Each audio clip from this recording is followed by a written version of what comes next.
تم یہ جانو کہ میں تمہارا رب ہوں۔ اس کی بادشاہت مشہور تھی کہ لوگ اس کو رب کہتے تھے، اس کو خدا کہتے تھے۔ تو پہلے کے جو بادشاہ تھے جادوگروں کو اپنے پاس رکھتے تھے اور رکھ کر آگے ہونے والے حالات کے بارے میں پوچھتے تھے کہ بتاؤ کہ آگے میری بادشاہت کس قدر کہاں تک پہنچے گی، لوگ مجھ پر کیسے یقین کریں گے، لوگ مجھے کس طرح مانیں گے، کس طرح خدا کہیں گے۔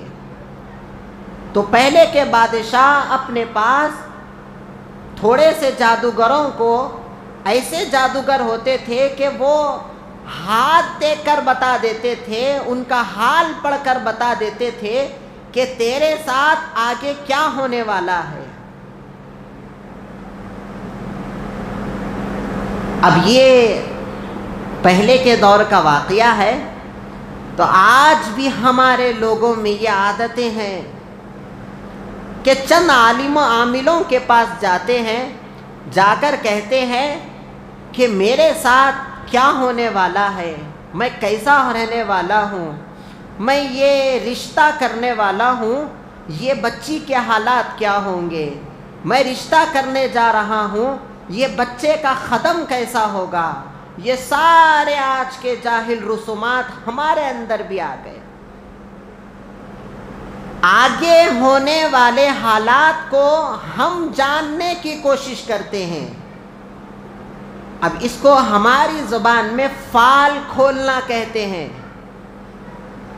فال کھولنا، اور آگے ہونے والے حالات کے بارے میں جاننا۔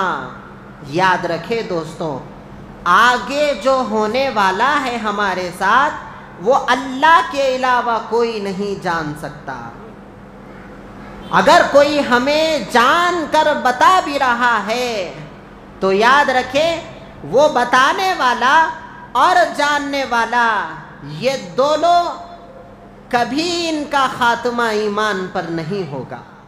اللہ تبارک و تعالیٰ کی صفت ہے کہ وہ آگے ہونے والے حالات کو بہتر جانتا ہے، اور ہم بھی یہ جان کر اللہ تبارک و تعالیٰ کی برابری کرنا چاہتے ہیں۔ اس کا مطلب یہ ہے فال کھولنا اسلام میں ممنوع اور حرام قرار دیا گیا۔ اب دیکھیے آپ، وہ جادوگر بادشاہ جو رکھتے تھے اس واسطے رکھتے تھے کہ ان کو ہمیشہ اپنی بادشاہت کا خطرہ رہتا تھا کہ کون مجھ پر حملہ کرنے والا ہے، کون مجھے مارنے والا ہے۔ یہ سارے حالات معلوم کرنے کے لیے بادشاہ اپنے ساتھ میں جادوگروں کو رکھتے تھے۔ تو ایک وقت ایسا آیا، نمرود کے پاس جادوگر آ گئے اور نمرود کہنے لگا بتاؤ آگے ہونے والے حالات میرے لیے کیا ہوں گے۔ تو وہ جادوگر کہنے لگے اے نمرود بادشاہ، اس سال تیری سلطنت میں ایک ایسا لڑکا پیدا ہوگا جو تیرے خدا ہونے کی اور تیری خدائی کی دھجیاں اڑا دے گا۔ ایسا لڑکا پیدا ہوگا کہ وہ تیری باتوں کو نہیں مانے گا اور لوگوں کو تیرے خلاف کر دے گا۔ وہ سارے حالات بیان کرتے ہی نمرود اپنے تخت سے اٹھ گیا اور اٹھ کر کہنے لگا جاؤ، اپنے رعایا کو، اپنی سپاہیوں کو کہنے لگا جاؤ سارے پیدا ہونے والے بچوں کو ختم کر دو۔ اس دور کے سارے بچوں کو ختم کر دیا گیا۔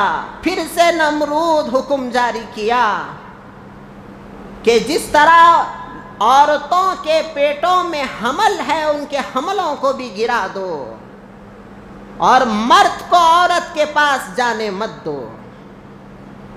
یہ تمام روک نمرود لگا دیا اور حکم جاری کر دیا کہ 1 سال تک ہم اسی حکم کے پابند رہیں گے۔ مگر وہ کہتے ہیں کہ فانوس بن کر جس کی حفاظت ہوا کرے، وہ شمع کیا بجھے جسے روشن خدا کرے۔ پھر فرمایا کہ وہی ہوتا ہے جو منظور خدا ہوتا ہے۔ ہمارے سامنے بہت سارے حالات بھی ایسے آ جاتے ہیں کہ ہم حالات سے تنگ ہو جاتے ہیں۔ مشکل کا سامنا ہمیشہ مشکل ہی ہوتا ہے، کیسے اس کا ہم سامنا کریں۔ تو یہیں پر ابراہیم علیہ السلام کی سیرت طیبہ بتا رہی ہے، جب کبھی مسلمان پر مشکل آ جائے تو وہ مشکل کو کوئی دور نہیں کر سکتا سوائے اللہ کے۔ تم ڈٹ جاؤ، صبر کرو، استقامت سے کام لو، اللہ تبارک و تعالی ضرور تمہاری مدد کرے گا۔ حضرت ابراہیم علیہ السلام اپنے ماں کے شکم مبارک میں آ گئے، معلوم ہی نہیں کسی کو بھی، نہ نمرود کو اس کی خبر تھی، نہ نمرود کے سپاہیوں کو اس کی خبر تھی۔ اللہ تبارک و تعالی نے ایسا حمل آپ کے ماں میں ڈالا کہ معلوم ہی نہیں ہوتا کہ یہ عورت حاملہ ہے۔ جب زچگی کا موقع قریب آیا، ابراہیم علیہ السلام کی پیدائش کا موقع آیا، تو ان کی ماں بیماری کا تھوڑا سا بہانہ لگائی اور ایک غار میں جا کر پناہ لی، وہاں پر آپ کی پیدائش ہوئی۔ حضرت ابراہیم علیہ السلام کی پیدائش نمرود سے چھپ کر کی گئی، وہ سپاہیوں سے چھپ کر کی گئی، اس واسطے کہ وہ دور میں نمرود اتنا بڑا ظالم تھا کہ وہ بچوں کو دیکھتا تو قتل کر دیتا۔ آپ کی ماں حضرت ابراہیم علیہ السلام کو بچانے کے لیے غار میں آئی، اور اس کے بعد ہوا کہ آپ کو زیادہ دیر تک غار میں رہنا نہیں تھا، اس لیے آپ علیہ السلام نے یہ کیا کہ کپڑے میں آپ کو لپیٹ دی اور وہیں پر خدا کے حوالے کر کے چلے گئی۔ اللہ تبارک و تعالی نے جیسے ہی آپ کی ماں وہاں سے نکلی، اللہ تبارک و تعالی دو فرشتوں کو ابراہیم علیہ السلام کی حفاظت کے لیے مقرر فرما دیا۔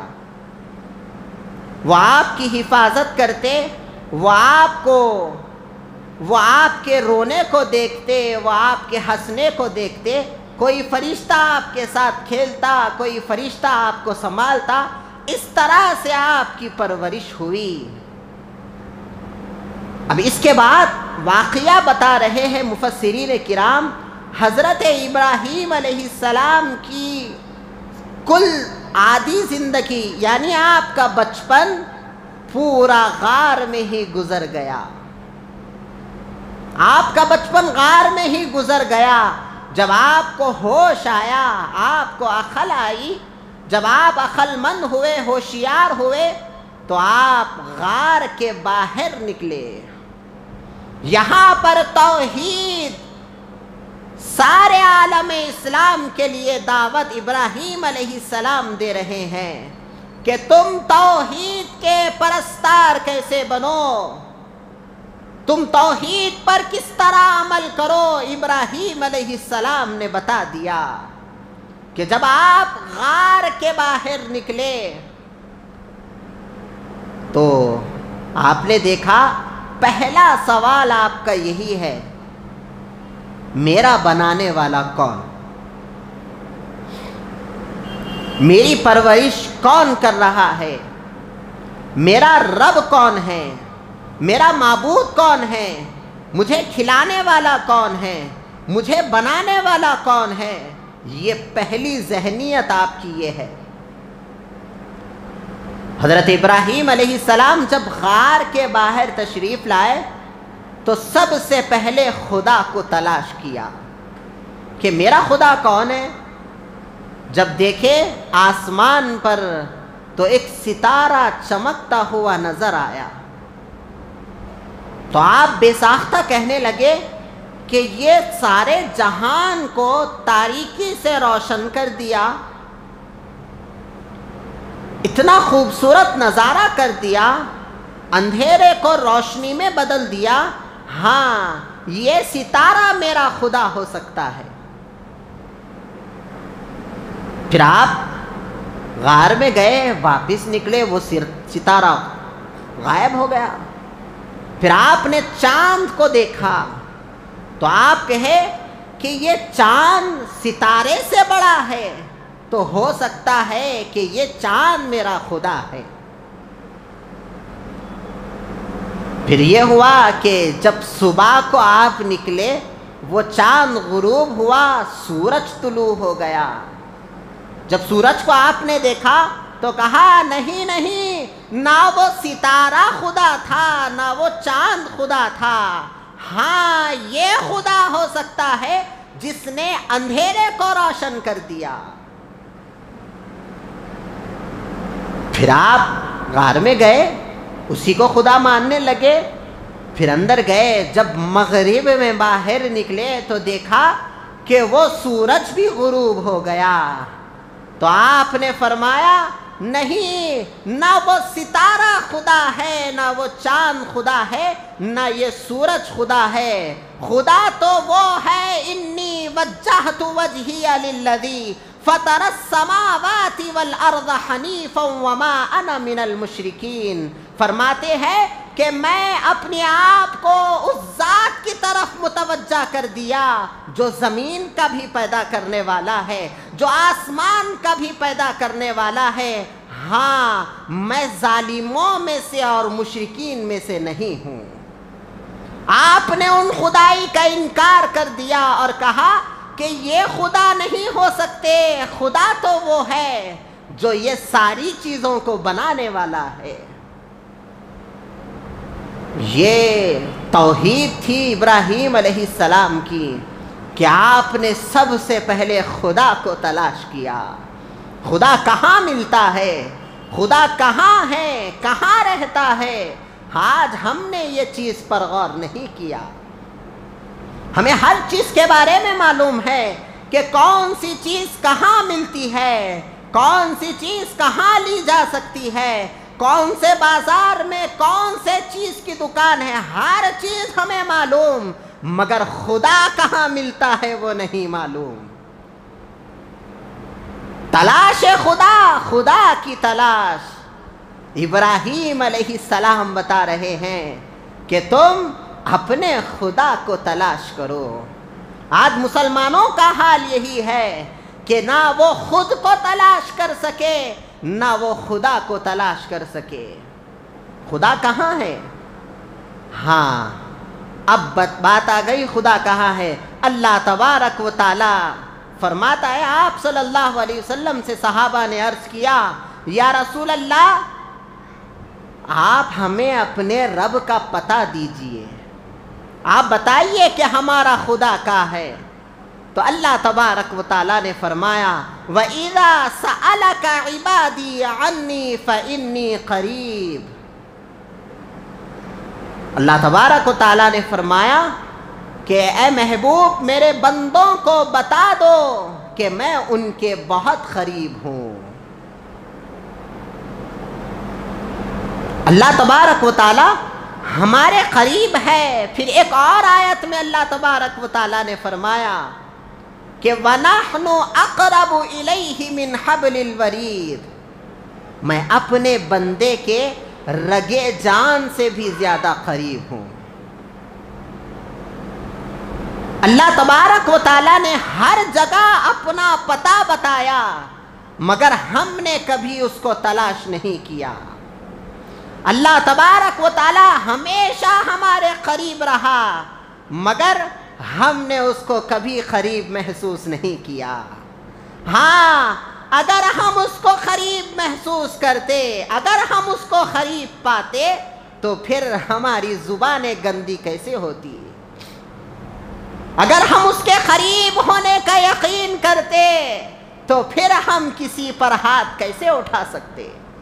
اگر ہم اس کے قریب ہونے کا یقین کرتے تو پھر ہم لوگوں پر ظلم کیسے کرتے؟ اس سے یہی بات معلوم ہوئی، اللہ ہمارے قریب ضرور ہے، مگر ہم نے اس کو قریب کبھی نہیں سمجھا۔ سمجھنے کی آج ضرورت ہے۔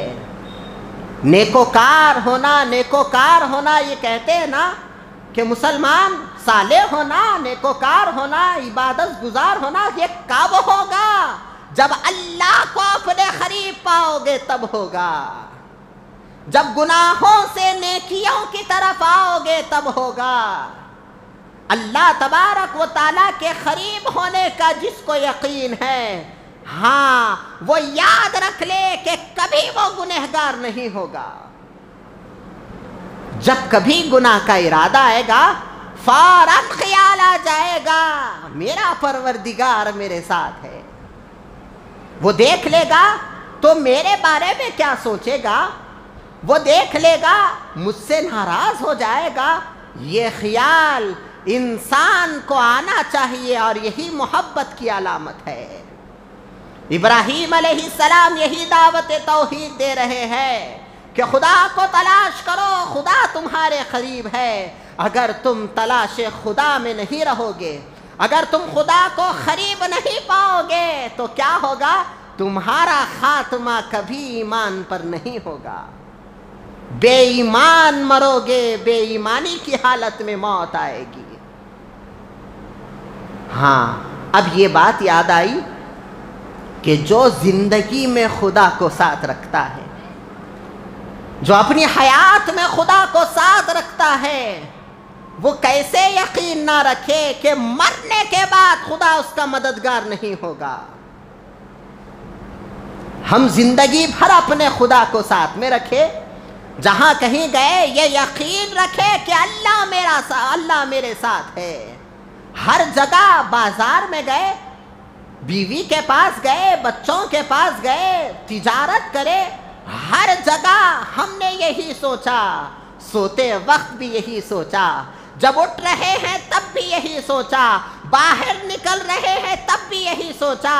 ہماری کل زندگی اسی میں گزر گئی کہ اللہ میرے ساتھ ہے۔ جب ہمارا وقت آخر آ گیا، سکرات ہم پر آ گئی، موت اب آنے والی ہے، اب کیا ہوگا؟ سرکار فرماتے ہیں جس کی زندگی جیسی ہوگی اس کا خاتمہ ویسے ہی ہوگا۔ جو زندگی بھر اللہ میرے ساتھ ہے کہتا رہا اور اس پر یقین کرتا رہا، تو اب یہ بات ضرور ہوگی جب یہ مر رہا ہوگا تب بھی اللہ اس کے ساتھ ہوگا۔ جب اس کو خبر میں سوالات ہوں گے، خبر میں فرشتے آ کر کہنے لگیں گے بتا تیرا رب کون ہے، وہ کہے گا جو اللہ کو ساتھ میں رکھتا ہے، جو ہر ہمیشہ اپنے معبود کو قریب رکھتا ہے، وہ کہے گا تم میرے معبود کے بارے میں کیا پوچھتے ہو؟ جب میں زندگی گزارتا تھا وہ میرے ساتھ رہتا تھا، اس سے زیادہ اس کے بارے میں میرے علاوہ کون جانتا ہے؟ وہ بے ساختہ اپنی زبان سے کہے گا ربی اللہ، میرا رب اللہ ہے۔ یہ حالات ہونا دوستو، ہر چیز آسان، ہمارے لیے ہر چیز آسان ہونا، ہر چیز مشکل آ گئی تو جلدی آسانی آ جانا، پریشانی آتے کہ اس کے پیچھے آسانی ہونا، نہیں ایسا نہیں ہوگا۔ پریشانی کا بھی ہمیں سامنا کرنا پڑے گا، مشکلات کا بھی ہمیں سامنا کرنا پڑے گا۔ جب خوشی بھی آئے تو تب بھی ہمیں خوشی کو بھی اسی طرح سے توجہ دینی چاہیے جس طرح سے ہم مشکلات سے گزر کر آئے۔ وہ واقعہ میں چھوڑ دیا، حضرت ابراہیم علیہ السلام جب اپنے گھر گئے تو یہاں پر ایک اختلاف ہے کہ ہمارے بہت سارے یوٹیوب پر اس میں واقعات سن کر ہم تھوڑا سا یہ ذہن میں لاتے ہیں کہ حضرت ابراہیم علیہ السلام کے والد آزر ہیں، نہیں، ان کے والد کا نام آزر نہیں تھا، ان کے والد کا نام طارق تھا، اور حضرت ابراہیم علیہ السلام کے والد بت پرست نہیں تھے اور وہ اللہ کو ماننے والے تھے، وہ بھی خدا کے نیک بندے تھے۔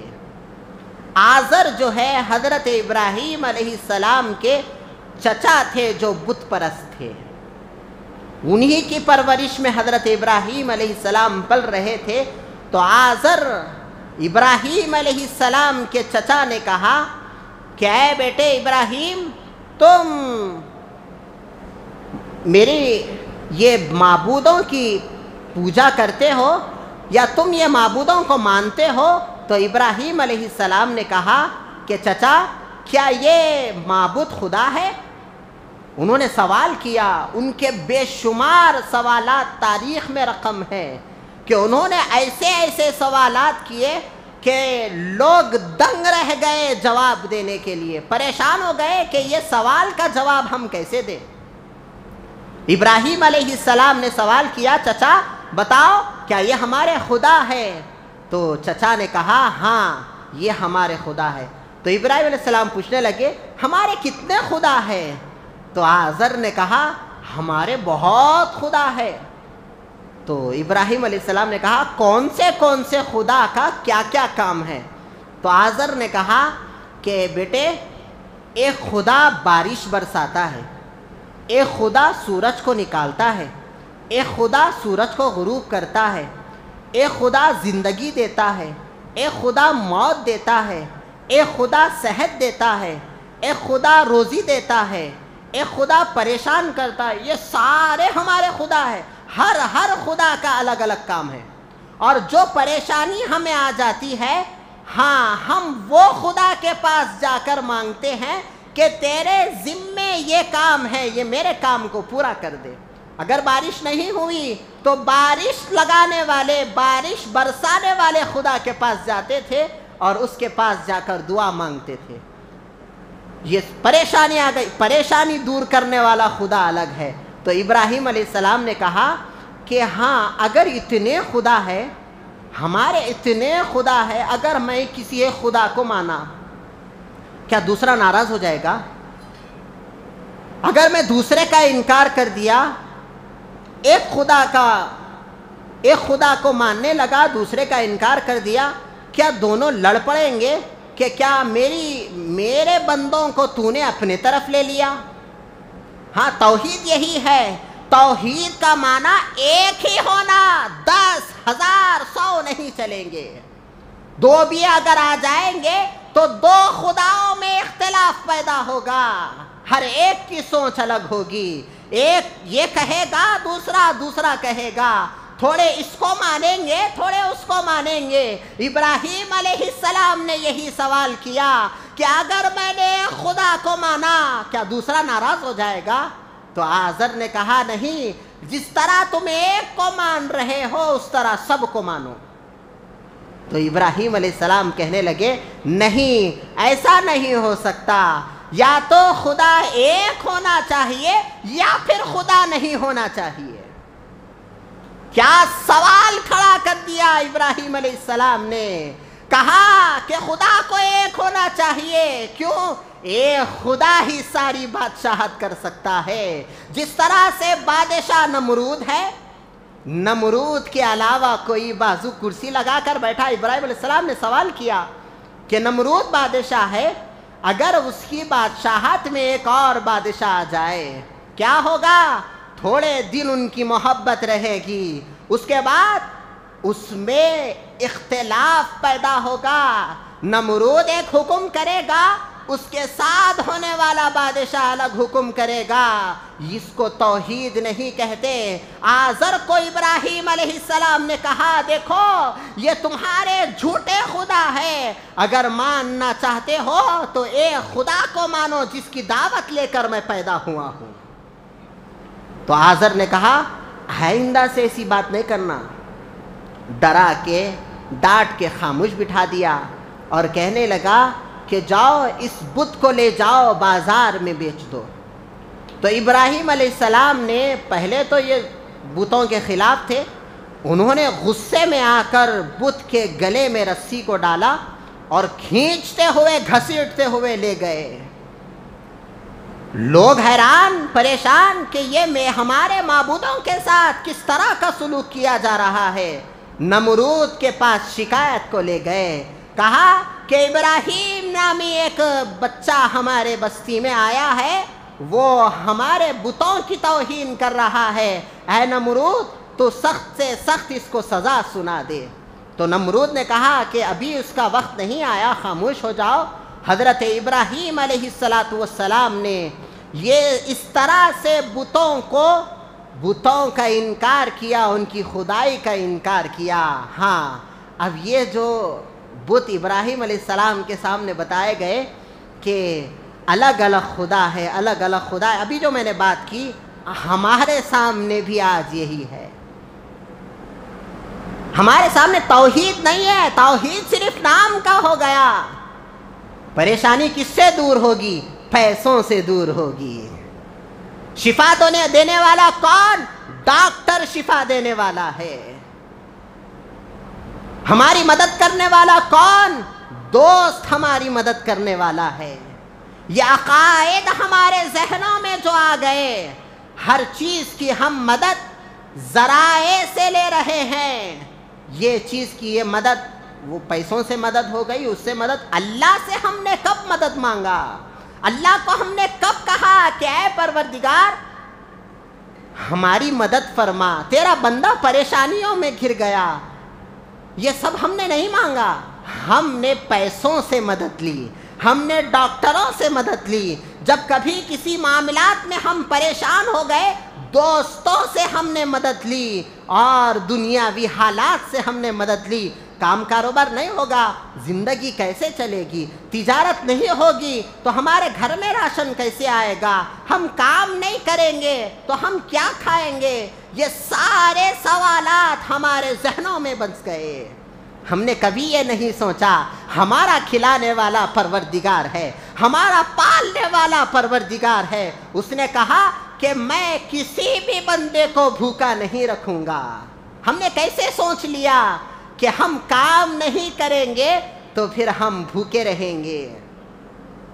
انسان کو اللہ تبارک و تعالی زبردست نصیحت دے دیا کہ آپ کسی بے روزگار کے پاس جا کر پوچھو کیا تو کھانا نہیں کھا رہا؟ وہ کہے گا الحمدللہ میں کھانا کھا رہا ہوں۔ کون کھلایا؟ کس نے کھلایا؟ نہ وہ کام کر رہا ہے، نہ وہ کچھ تجارت کر رہا ہے، کچھ بھی نہیں، صرف اللہ کے بھروسے پر بیٹھ گیا۔ پھر اس کا کھلانے والا کون؟ اگر یہ بھی ہمیں سمجھ میں نہیں آ رہا تو لاک ڈاؤن کو ہم سامنے رکھے۔ کس نے کام کیا بتاؤ؟ کس نے اپنی دکان کھول کر دکان کو چلایا؟ کس نے کاروبار کیا؟ کس نے تجارت کی؟ جب لاک ڈاؤن میں ہم نے نہیں کھایا، وہ کھلانے والا اللہ تھا۔ لوگوں کے پاس پیسے نہیں ہیں، حالات تنگ ہو گئے، اب تک لاک ڈاؤن کے بعد بھی اب تک بہت سارے لوگ ہیں جو سنبھلے نہیں۔ ابھی بھی کیا اللہ ہمیں بھوکا رکھا؟ نہیں۔ اسی کو توحید کہتے ہیں، اللہ کی ذات پر بھروسہ کرنا ہے۔ حضرت ابراہیم علیہ السلام توحید خالص کا یہی درس دے رہے ہیں کہ ساری چیزوں کے جو بنانے والا ہے، ساری چیزوں پر ہمیں جو اکتفا کرنا ہے وہ اللہ کی ذات پر کرنا ہے۔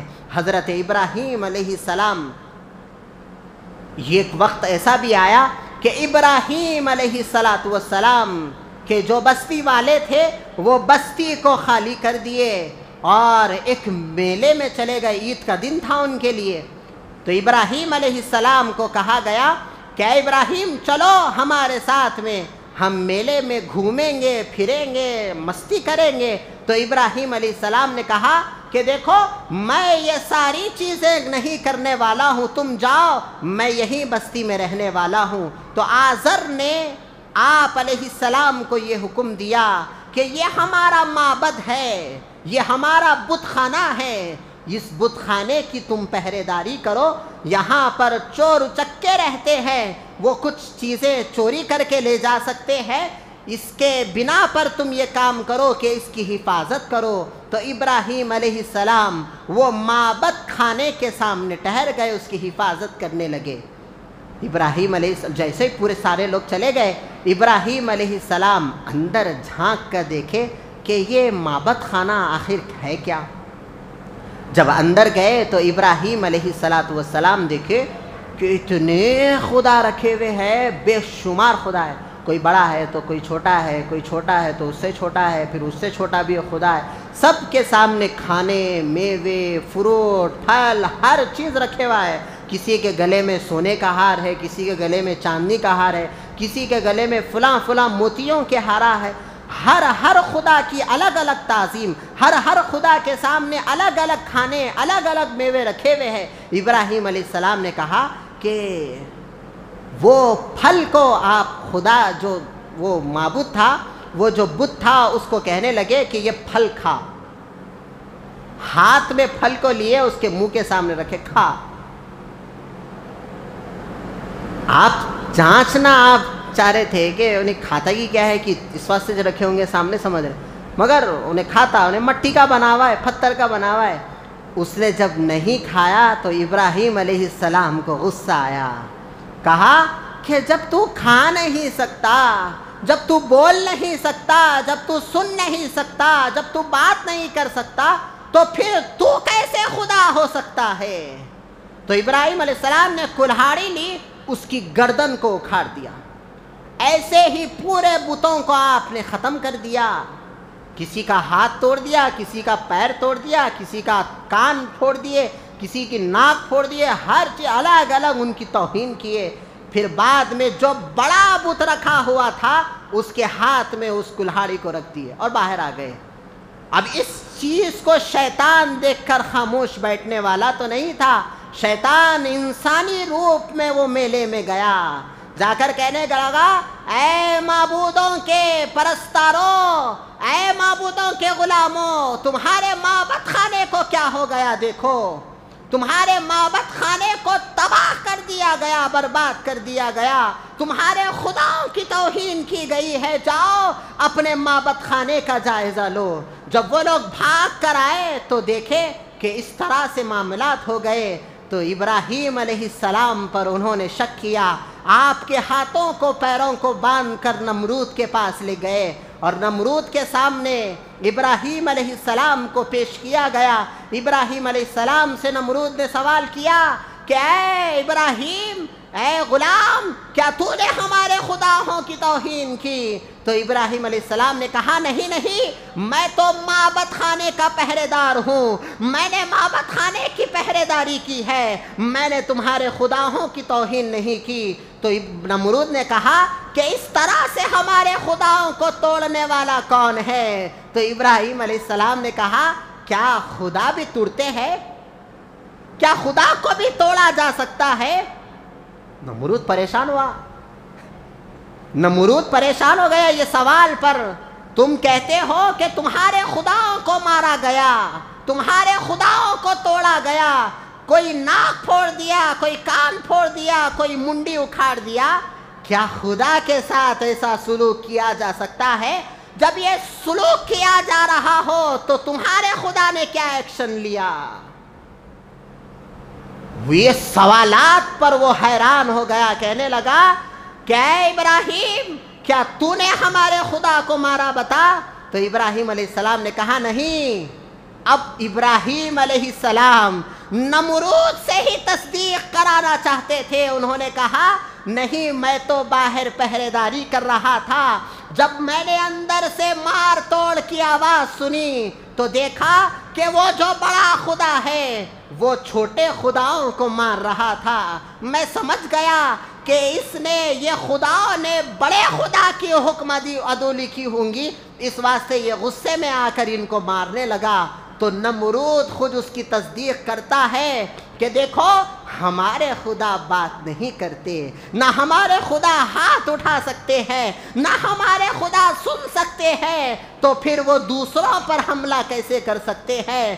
تو ابراہیم علیہ السلام نے کہا، ہاں، میں یہی بتانا چاہتا ہوں، جو سن نہیں سکتا، جو دیکھ نہیں سکتا، جو کچھ کر نہیں سکتا، وہ کیسے خدا ہو سکتا ہے؟ یہی حضرت ابراہیم علیہ السلام کی سیرت طیبہ تھی، جب ان کا تذکرہ تھا